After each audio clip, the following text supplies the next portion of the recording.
Solo levelling का नया video लेके मैं लौट आया हूँ। थैंक यू सो मच, आप सब ने इतने अच्छे अच्छे कमेंट्स किए और इतने अच्छे अच्छे बीजीएम्स मुझे दिए। आपसे बहुत सारे बीजीएम्स मैं अपने वीडियोस में यूज़ करने वाला हूँ। सो थैंक यू नैतिक, असीम, समीर, सुमित, रिदम, रायहान, अर्पण और निखिल। आप सब ने मुझे बहुत अच्छे अच्छे बीजीएम्स दिए और ऐसे ही चैनल को सपोर्ट करते रहो, मुझे सपोर्ट करते रहो।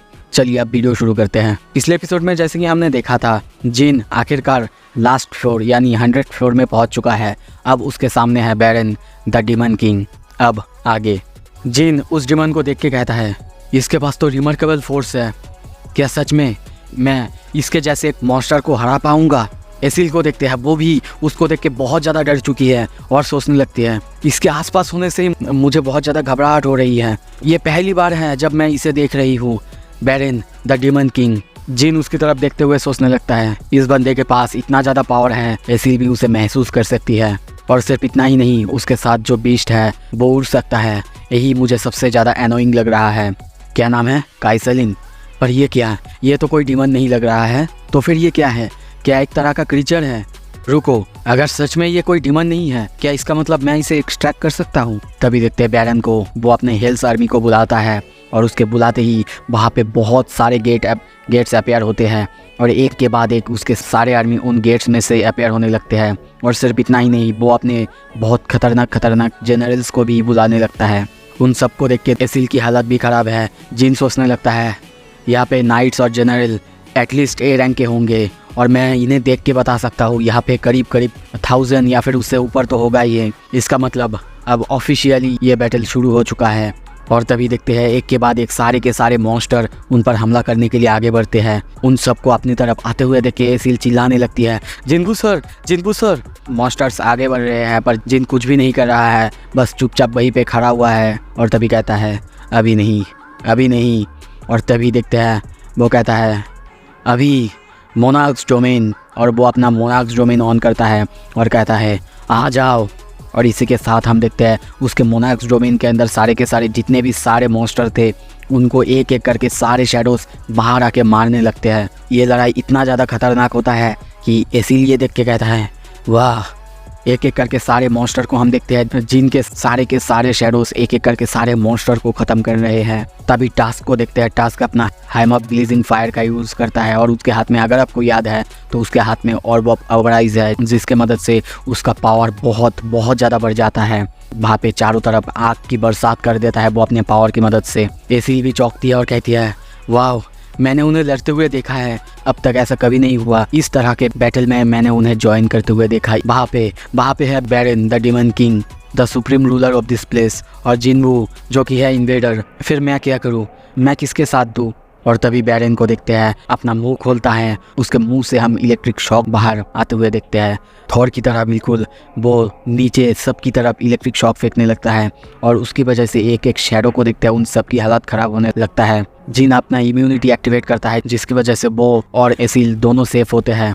पर वो जानता है कि अगर ऐसा चलता रहा, ज़्यादा देर नहीं, उसकी शैडोज़ बहुत जल्दी ख़त्म हो जाएंगे और जल्दी ही उसकी माना पूरी तरह से ख़त्म हो जाएगा। और ये सोचते हुए हम तभी देखते हैं वो बहुत बड़ी सी एक जंप मारता है, पर उससे पहले वो उस ड्रैगन की विंग्स पर मारना चाहता है ताकि वो नीचे गिर जाए। पर तभी देखते हैं वो जब तक आगे बढ़ता, बैरन अपना बहुत खतरनाक एक लंबा बड़ा सा तलवार निकालता है, जिससे जिन को वहीं पे रोक देता है और अपने तलवार की एक ही बार से जिन को बाहर से नीचे फेंक देता है। जिन को देखते हैं बहुत ही बुरी तरीके से नीचे गिरता है। जिन ज़मीन पर सोते हुए ऊपर देख रहा है और तभी बैरन को देखते हैं वो फिर से अपना इलेक्ट्रिक अटैक उन पर करने वाला है और बहुत ही खतरनाक एक इलेक्ट्रिक शॉक वहाँ पे जिन के ऊपर करता है। पर जिन किसी तरीके से उसकी अटैक को डॉज करते हुए वहाँ से निकल जाता है, पर बैरन उसके इलेक्ट्रिक बीम यानी इलेक्ट्रिक अटैक को जिन के पीछे लगा देता है। जिन भाग रहा है पर उसकी स्पीड से भी ज़्यादा बैरन की अटैक की स्पीड है। वो जानता है शायद वो अटैक उसको लगने वाला है, जिसकी वजह से उसकी हालत बहुत ज़्यादा ख़राब होगा। पर तभी हम देखते हैं पीछे से टास्क अपना ब्लेज ऑफ फायर से उसकी इलेक्ट्रिक शॉक को डायरेक्ट अटैक करता है। टास्क की अटैक उसकी इलेक्ट्रिक शॉक पर भारी पड़ता है, जिसके वजह से उसका आग उस ड्रैगन को लगता है। जिन उस तरफ देखते हुए हफ्ते हुए कहता है, आई एम ग्लैड कि मैंने उसे ऑर्ब ऑफ अवराइज दिया, जिसके मदद से आज मैं बच पाया। और तभी हम दूसरी तरफ ड्रैगन को नीचे गिरते हुए देखते हैं और उसी के साथ बैरन भी अब ज़मीन पर है। और तभी उसकी तरफ अपना डैगर करते हुए कहता है, मैं तुम्हें ऊपर देखते देखते थक गया था। बैरन को देखते हैं वो जीन की तरफ आगे बढ़ने लगता है। सीन शिफ्ट होता है। कुछ देर बाद हम देखते हैं जीन अपने थोड़े से पावर्स के बारे में डिस्कस करने लगता है, जैसे कि उसके पास कुछ ऐसे पावर है जिसमें उसे माना की ज़रूरत नहीं होता है, जैसे कि कमांडर टच और शैडो प्रिजर्व और समन करना। कमांडर टच की मदद से वो किसी भी ऑब्जेक्ट को अपनी जगह से हिला सकता है, पर अगर वो ज़्यादा बड़ी या फिर ज़्यादा ताकतवर कोई सब्जेक्ट हुआ उसको उसे हिलाने में थोड़ा सा प्रॉब्लम होगा और उसे और ज़्यादा लेवल और ज़्यादा ताकत की ज़रूरत होगा। और दूसरी तरफ जो शैडो प्रिजर्वेशन है उसको भी यूज़ करने के लिए उसे कोई भी माना की ज़रूरत नहीं है, जिसमें वो अपने शैडोज़ को प्रिजर्व करके रख सकता है। पर अगर वही शैडोज़ बाहर आए और उनको डिस्ट्रॉय कर दिया गया, उसके बाद उनको रीजनरेट होने के लिए माना की ज़रूरत होगा। और इसीलिए जीन को बार बार अपने इंटेलिजेंस स्टैट को बढ़ाना पड़ता है ताकि माना को इंक्रीज़ कर सके। सीन प्रेजेंट में आता है और तभी जीन सामने देखते हुए सारे डीमंस को देखते हुए सोचने लगता है, ये सारे डीमंस, इनके पास बहुत ज़्यादा ताकत है। आई डोंट नो कि मेरे जो सोल्जर्स हैं वो इनके सामने टिक पाएंगे कि नहीं। पर फिर भी अगर उसके ये सारे सोल्जर्स रीजनरेट नहीं कर पाते हैं तो इनको समन करने के लिए बहुत ज़्यादा माना की ज़रूरत होता है। और तभी जीन की माना को दिखाया जाता है जो कि बहुत जल्दी कम हो रहा था। सीन शिफ्ट होता है। बैरन को देखते हैं वो जीन की तरफ अपने बहुत ही पावरफुल फोर्स के साथ आगे बढ़ने लगता है। थोड़ा सा भी देर ना करते हुए इंस्टेंटली वो अपने मुंह से इलेक्ट्रिक शॉक उसके ऊपर फेंकता है। टास्क को देखते हैं वो अपना हैमर प्रोटेक्शन का यूज़ करता है। जीन उसकी तरफ देख के सोचने लगता है, मेरा माना बहुत जल्दी ख़त्म हो रहा है। आई डोंट नो कि मेरे शैडोज़ कब तक उसके सामने टिक पाएंगे, पर मुझे जल्द ही करना होगा क्योंकि अगर मेरे शैडोज़ मर गए तो मेरे पास अब इतना माना नहीं है कि वो रीजनरेट हो पाए। मेरे माना ख़त्म होने से पहले ही मुझे उसको हराना होगा। और तभी हम देखते हैं टास्क और बैरन को आमने सामने। टास्क अपने तलवार से उसको मारने के लिए आगे बढ़ता है, पर बैरन आसानी से एक ही झटके में उसके तलवार के साथ साथ उसको वहीं पे ख़त्म कर देता है। और वो भी अपने तलवार को उसके सर में घुसा के एक ही बार में उसे वहीं पे ख़त्म कर देता है। और उसके बाद हम देखते हैं उसके सामने इग्रिस आता है, पर इग्रिस को भी पकड़ के वो वहीं पे उसे इलेक्ट्रिक शॉक देता है, जिससे वहीं पे इग्रिस की भी हालत ख़राब हो जाता है। और तभी जीन को देखते हैं वो उसे इसी वक्त आके इंस्टेंटली उसके ऊपर क्रिटिकल अटैक का यूज़ करता है, पर वो आसानी से अपने तलवार की मदद से उसे भी रोक देता है। ये देख के जीन शॉक होता है क्योंकि आज तक कोई भी ऐसा उसे ओपोनेंट नहीं मिला जो उसके क्रिटिकल अटैक तक को रोक सके। अब बस जीन की फेस को देखो, आप खुद समझ जाओगे वो किस तरह से चौंका हुआ है। दूसरी तरफ बैरन को देखते हैं, वो उसके सामने ऐसे खड़ा हुआ है जैसे कि अनब्रेकेबल हो, उसको हराया ही नहीं जा सकता। फिर से इग्रिस को देखते हैं, वो किसी तरीके से उसके ऊपर अपना अटैक करता है। जीन को देखते हैं, जीन चांस मिलने के बाद उसके ऊपर आके तलवार मारता है।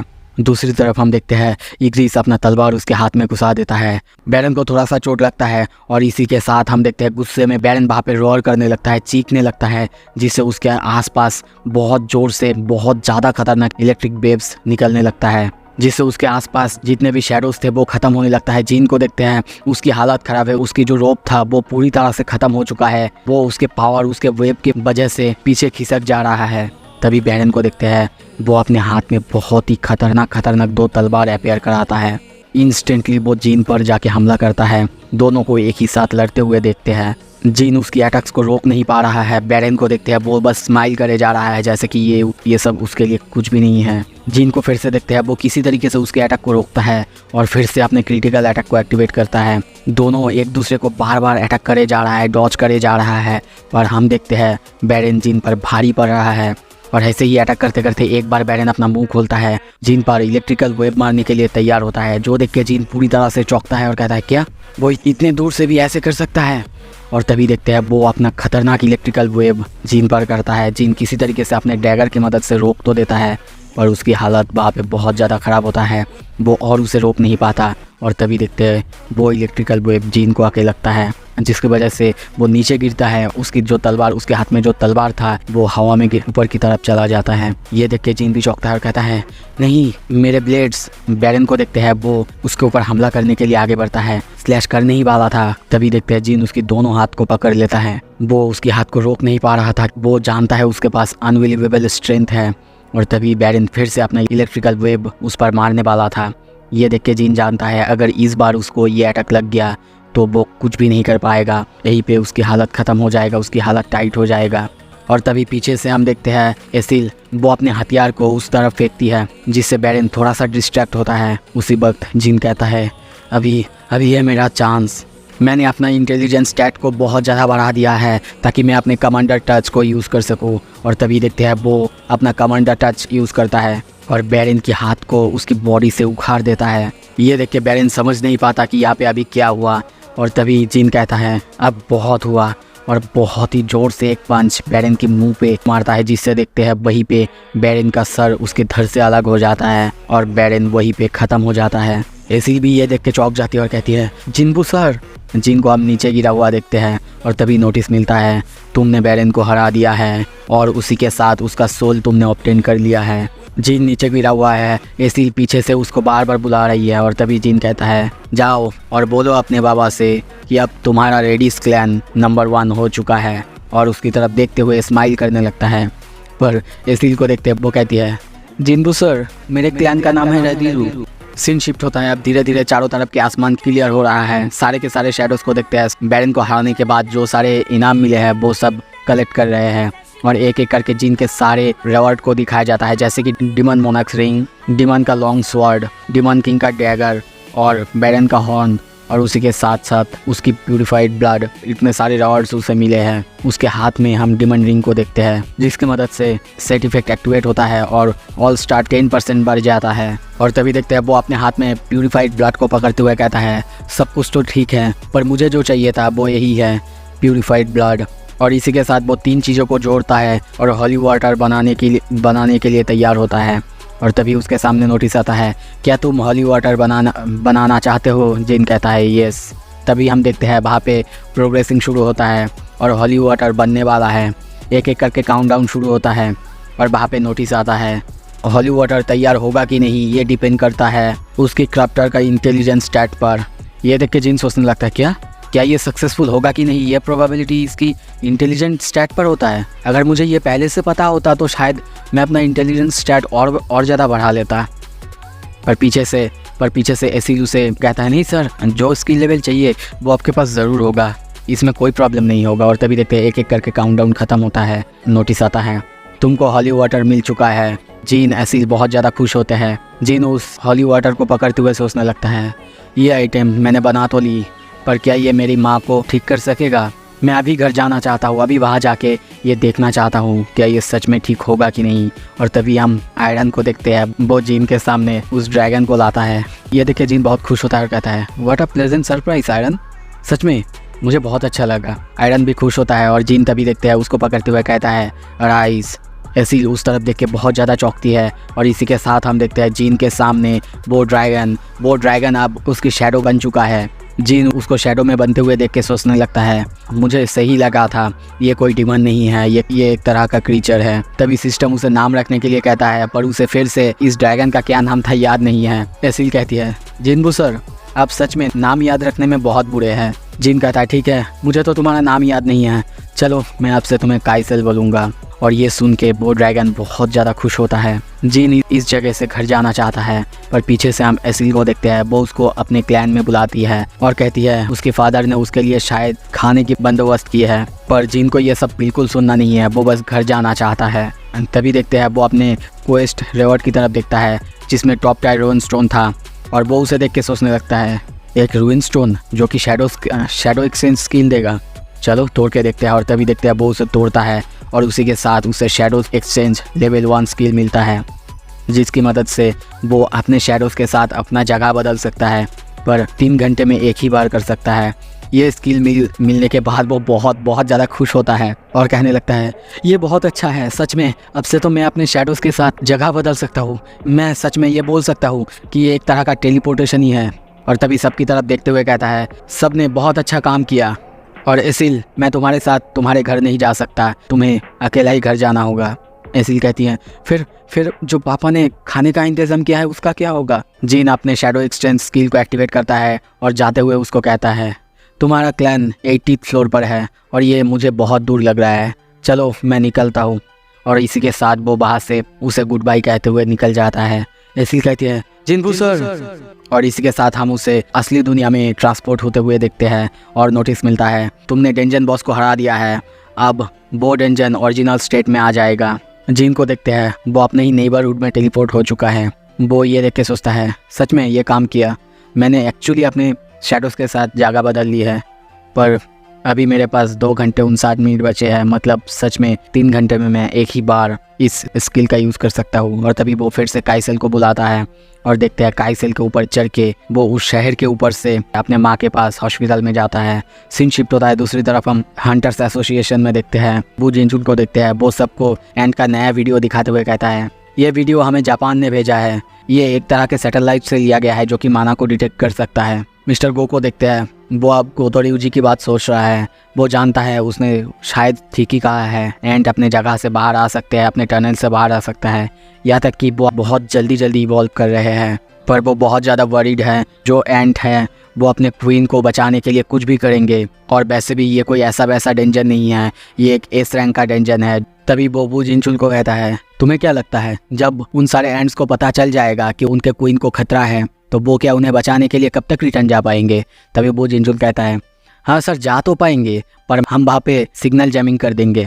ये सुन के वो कहता है क्या सिग्नल जैमिंग? हाँ सर, क्योंकि वो लोग एक दूसरे से सिग्नल में ही बात करते हैं, तो हम लोग वहाँ पे एक तरह का रेडियो सिग्नल लगा देंगे ताकि उन्हें कंफ्यूज कर सके। मिस्टर को कहता है अच्छा तो सिर्फ हमें क्वीन और उसके गार्ड्स के बारे में ही चिंता करना है। पर तभी उन्हें कुछ महसूस होता है जो कि उनकी बॉडी को कपा देता है और वो जिनसुल से कहता है क्या तुमने महसूस की? वो जिनसुल कहता है क्या सर, क्या महसूस की? वो सोचने लगते हैं मैंने बहुत दूर से एक बहुत ही ज़्यादा खतरनाक और स्ट्रॉन्ग माना वेव्स फील की। क्या चल रहा है यहाँ पे? क्या तुमने संग जिनबू से कांटेक्ट करने की कोशिश की? हाँ सर, मैं अपनी बेस देने की कोशिश कर रहा हूँ। सीन शिफ्ट होता है और एक जगह पे हम मिस्टर बीएक और एक एस रैंक हंटर को बात करते हुए देखते हैं। वो कहता है क्या तुमने भी ये फील किया? वो हंटर कहता है हाँ, तुम्हें क्या लगता है मैं रिटायर हो चुका हूँ तो क्या इसका मतलब मेरे पास मेरा ताकत नहीं है? ज़रूर मैंने भी महसूस की, पर मुझे नहीं लगता कि ये कुछ और है। शायद चाइयन और सोई जोंग इन दोनों ट्रेनिंग कर रहे होंगे और हमें यहाँ पे एस रैंक हंटर मिन बियोंगू को दिखाया जाता है। सो इसी के साथ ये एपिसोड यहाँ पे ख़त्म होता है। जल्दी ही नेक्स्ट एपिसोड लाऊंगा। देखने के लिए बहुत बहुत शुक्रिया।